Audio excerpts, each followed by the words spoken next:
Thank you very much, Cara. It's an honour to be sharing the panel with these wonderful speakers, and I just want to pick up on a few things just before I move on from what was said before.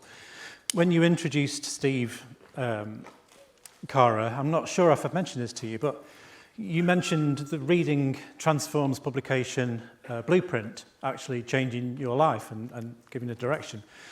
Well, the same thing happened to me because I was a serving police officer, a detective sergeant, getting interested in reform and being frustrated with the obvious failures of the war on drugs. And I happened to read Blueprint.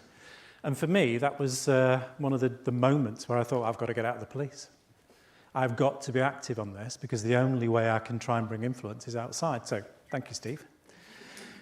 Have I told you that before? No? No. This is talk number 12. Talk number 12 that you've heard me, okay.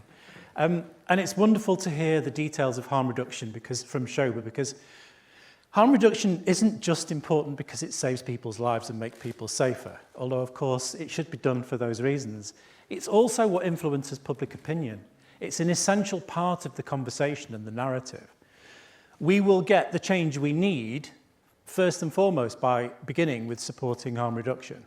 We will. It's the beginning point and the end point of drug policy. So thank you. And Zoe made a point, I just want to emphasise or amplify something that you've said, Zoe, because I know we've been talking about this. Zoe is obviously a very important member of this conference because she's an elected politician and she's fearless. She actually puts her head above the parapet and says the things we need her to say.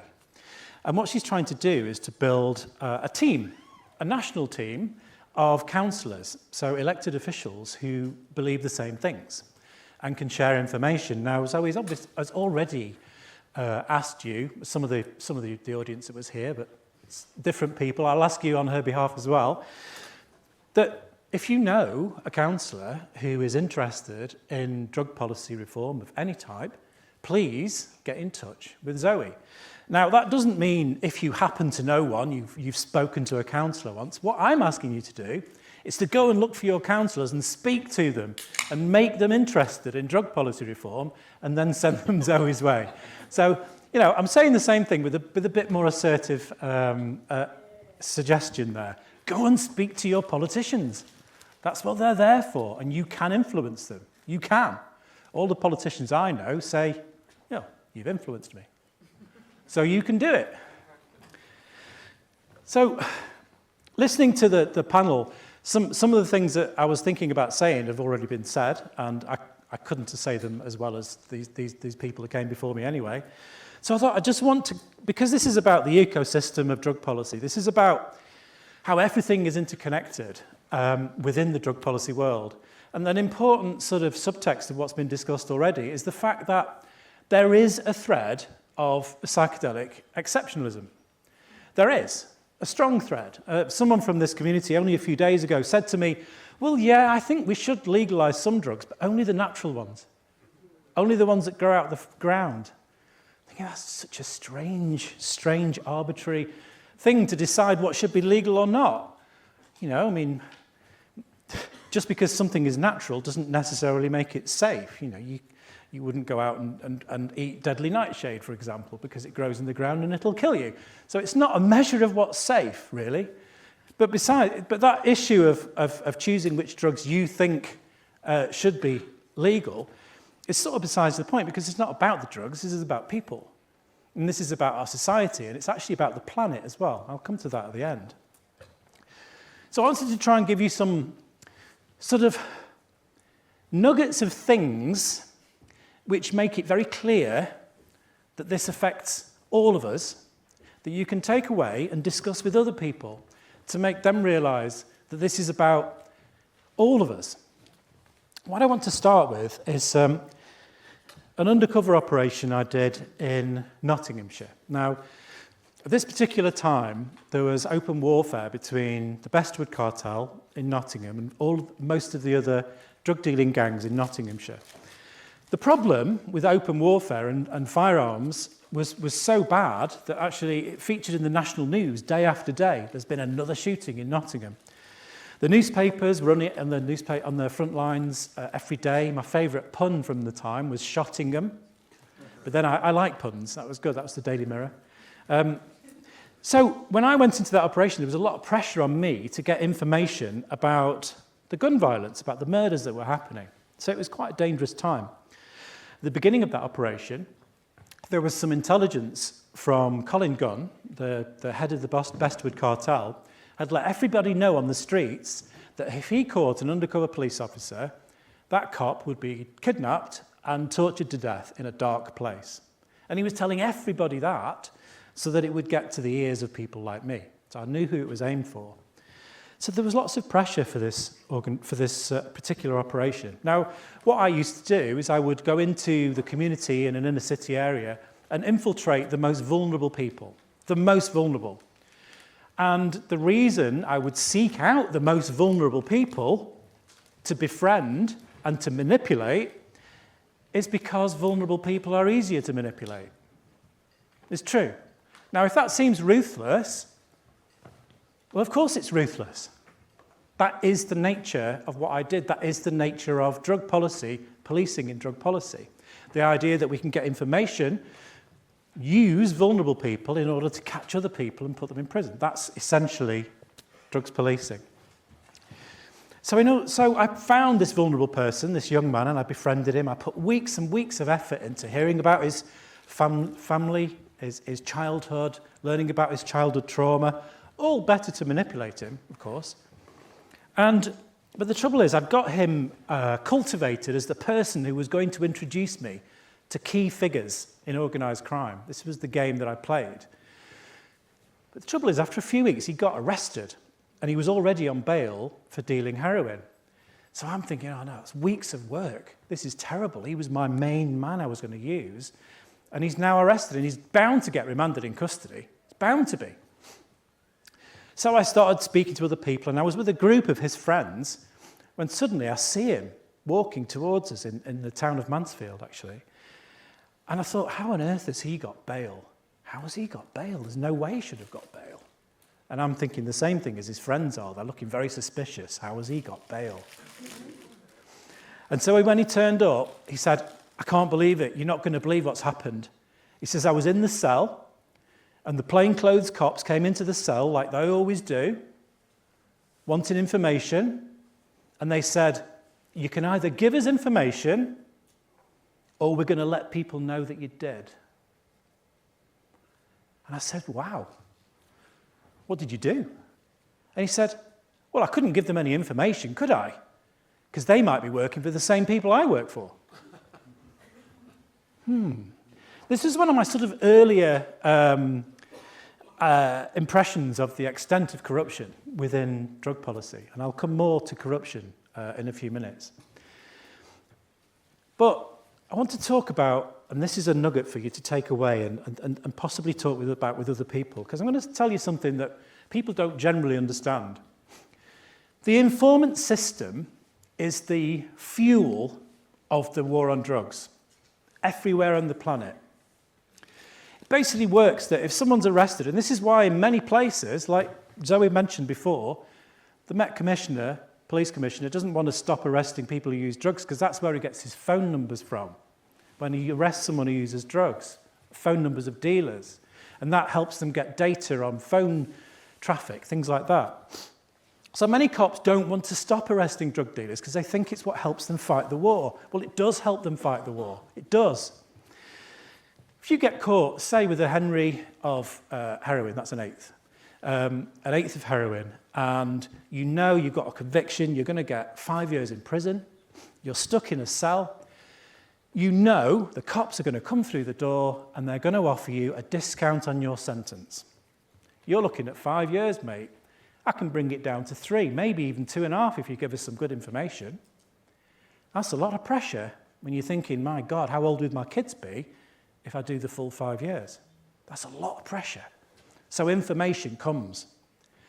But when that person is sat in that cell, knowing that the police are going to ask them that question, they're sat there thinking, oh my God, I am going to have to give some information. I'm going to have to. I can't face 5 years. But what information can I give? Maybe I can give it about that gangster. But no, because if they get an idea I've given information, they'll torture me to death. Or maybe I can give information about that person. But no, I know that they'll sexually assault my sister, so I can't do that. I know, I'll give them some information about that muppet there. And so you're giving some information, but that thinking process of what is valuable and what you can say to the police is a very important piece of this puzzle of this war on drugs. Because that moment of considering what information can I give to the police is a significant driver of violence on the streets. Significant. Because from the drug dealer who knows that when that person who used drugs is in that police cell, the drug dealer knows they are going to be asked by a police officer to provide information. The drug dealer who is the most intimidating, who is prepared to be the most ruthless, who has the reputation for being the most violent, will not be the drug dealer who is grassed up in that moment. So it incentivizes violence, significantly incentivizes violence. Because who wants to get grassed up by someone in the police cell? So that moment and that entire system of recruiting police informants to get information is what is driving violence everywhere. In Colombia, one of the many, many methods that's used to smuggle cocaine around the world is the use of poor fishermen. Now, you couldn't stop cocaine being flowed because they diversify the ways that they smuggle so cleverly. You could shut down an entire method by which cocaine is smuggled, by mules maybe, or submarines, whatever it is. It wouldn't have any impact at all because organised crime diversify all of the different methods. There are dozens of different methods. So there is never any impact on the supply of cocaine. But one of the many methods is the use of poor fishermen. And they always carry the same amount of cocaine. I think it's 78 kilos or something like that. I'd have to look at the study. And when I say a study, I'm referring to a brilliant piece of work by a professor of geography in Ohio State University in America called Professor Kendra McSweeney. And she studied the arrests of poor Colombian fishermen. And there are a lot of them. Because organised crime are quite happy for several of them to be arrested. They don't mind because they know 90% always, at least is always going to get through. And besides, they've got other routes of smuggling anyway. So who cares if a fisherman gets arrested? But Colombian organised crime know anywhere in the world that conversation is going to happen. That you're going to be in that cell and those plainclothes cops are going to come through the door and they're going to say, give us some information and we can reduce your prison sentence. In fact, the Coast Guard and the American military send every single one of those fishermen, every single one, to the same court. The same court, doesn't matter where they're caught, they send them all to the same court in Florida, where they have an arrangement with the judges there that they will always give the maximum sentence, unless, of course, they're asked not to. So it's a sort of systematic ramping up of the use of informants, which plays out in the most brutal ways. Because what the brutal ways means is that when that fisherman is coerced, manipulated, threatened, or paid to deliver that cocaine on the sea, part of that conversation is, if you give information, you know what's going to happen to your family. You know what's going to happen to your wife. You know what's going to happen to your kids. But that violence only happens because the threat is there.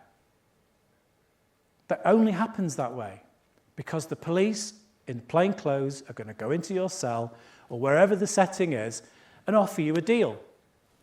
Quite often, if you're at a low level, say in the UK, Europe, various places, it's not a negotiation for a reduction in sentence. You get paid. Now, imagine you're a problematic heroin user who you're poor and you wake up every day and you think, how the hell am I going to get my first £10 for today? and a cop offers you 50 quid for some information, if you're struggling with emotional trauma to the extent that you're using that much heroin, it's going to be very difficult for you to turn down that 50 quid. So at every level, the violence is being superheated by drugs policing. And this affects all of us. It affects all of us. Crime has been going down since the end of the 1990s. It's true. Violent crime, thefts, all sorts of crimes. It happens in every political environment. So politicians who are left-wing claim that it's their policies that have done it. More authoritarian politicians claim it's their policies that have done it. They can't all be right, because crime's been going down everywhere. But we have come to a point in time where crime reduction has stopped, and my prediction is crime is going to start dramatically going up. But what's happened as crime has fallen is the fear of crime has gone up significantly. And the reason for that, and this is my opinion, the reason for that is the impact of prohibition on our communities. The fact that growing violence within communities as a result of the use of police informants and that sort of development of expertise in violence from organised crime, that is impacting communities and causing fear in communities that wouldn't otherwise exist. Because it's a conundrum, it's a contradiction that crime has been falling in inverse proportionality to the fear of crime. And it's got to the point now where organised crime is so powerful that crime is going to increase. And what I mean by powerful is that drugs policing has created a disconnect between communities and the police. Now, this goes back to the foundational principles of policing. As Zoe mentioned, the prime aim of police should be the preservation of life. It should be furthering safety. And of course, drugs policing, drug policy contradicts that completely. One of the original principles of policing, principle number 7, is that the community is the police and the police is the community. The police just wear the uniform, that the two work together as a community. And yet, if you're somebody who uses medical cannabis, or someone who uses psychedelics or any drug, suddenly you are now outside that community, that you no longer deserve the protection of the police. You certainly risk not getting it because your behaviour, your choices about your own mind and body are in contradiction with what the police's aim is. So suddenly the police are no longer part of the community. Another significant reason why we have an increased fear of crime.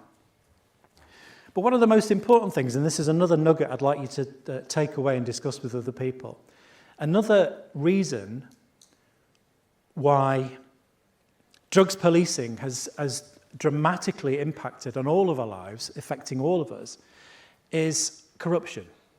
Now, I've already hinted at it by talking about the young man who had been arrested and came out.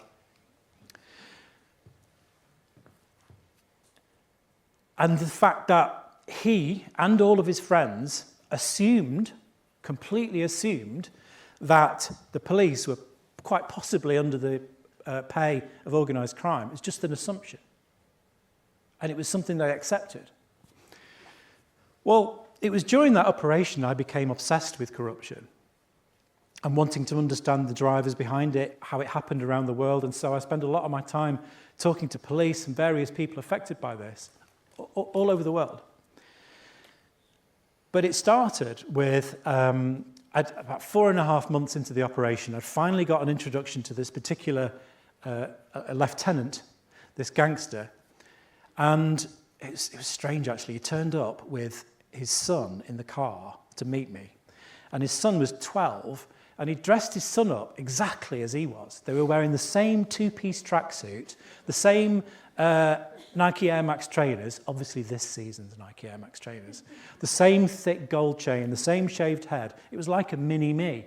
And he'd taken him with him to witness this drug deal. It was like, I don't know, but maybe it was go to work with Daddy Day or something, I don't know. But he brought him with him anyway. And then, obviously wanting to, maybe because he wanted to show his son how it was done, he then interrogated me with a knife pressed into my groin, which was most uncomfortable. You know, it makes conversation quite difficult when you feel that cold steel where you really don't want to be feeling it. But the point is that after it felt like an hour interrogation, it was probably just a few minutes, he eventually sold to me. I gathered the evidence, I went back to the team, and this is quite late at night. I was back on in the morning because I had meetings that I'd arranged with people, and I got introduced to 2 new police officers. Now, this is a problem because the design, the model in which I worked, had been refined and worked in response to the problems that the work had.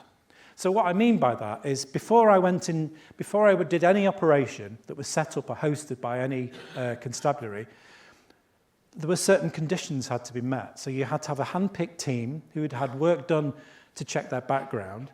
And then the team was, for the duration of the operation, was completely separate from normal policing, like a terrorist cell, completely disconnected, so that no one knew what we were doing. So it was completely secure.